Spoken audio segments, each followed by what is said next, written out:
ఉక్రెయిన్లో 500 మందికి పైగా సైనికులని చంపేసినటువంటి రష్యా ప్రతిగా ఇప్పుడు 60 మంది సైనికుల్ని కోల్పోయింది.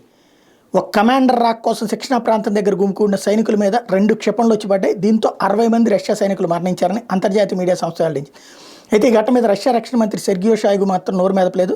రష్యా అధ్యక్షుడు పుతిన్తో భేటీకి కొద్దిసేపటి ముందే ఈ దాడి జరిగింది.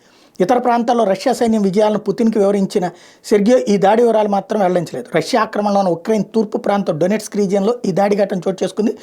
సెర్బియా ప్రాంతంలో ఉండే 36వ రైఫిల్ బ్రిగేడ్ టుడోవ్స్కీ గ్రామంలో ఒక మేజర్ జనరల్ రాక్ కోసం వేచి చూస్తుండగా ఈ దాడి జరిగింది. ఒకే చోట డజన్ల కొద్ది జవాన్లు విగతజీవులుగా పడి ఉన్న వీడియో ఒకటి అంతర్జాతీయ మీడియాలో ప్రసారమైంది. అమెరికా తయారీ high mobility artillery rocket system హిమార్స్ నుండి దూసుకొచ్చిన మిస్సైలే ఈ విధ్వంసం సృష్టించాయని రష్యా చెబుతోంది. మరోవైపు రష్యా వ్యతిరేకంగా సైనిక వార్తలు రాసే బ్లాగర్ ఆండ్రీ మోర్దేవ్ ఆత్మహత్యకు పాల్పడ్డారు. ఈయన టెలిగ్రామ్ ఛానల్కి 1,00,000 మంది చందాదారులు ఉన్నారు. ఉక్రెయిన్ యుద్ధంలో చాలా ప్రాంతాల్లో రష్యా తోకముడిచిందంటూ 1000 మంది సైనికులు చనిపోయారని తాను రాసిన విశ్లేషణాత్మక కథనాలను వెంటనే తొలగించాలంటే రష్యా సైన్యం నుంచి ఈయన ఛానల్గా ఒత్తిడిని ఎదుర్కొంటున్నారు. ఇంకెవరో వచ్చి చంపే బదులు తానే కాల్చుకుని చేస్తానని తన బ్లాగ్లో రాశాడని వార్తలు వచ్చాయి. ఇప్పటిదాకా యుద్ధంలో రష్యా 45,000కు పైగా సైన్యాన్ని కోల్పోయిందంటూ BBC రష్యా చెప్పింది.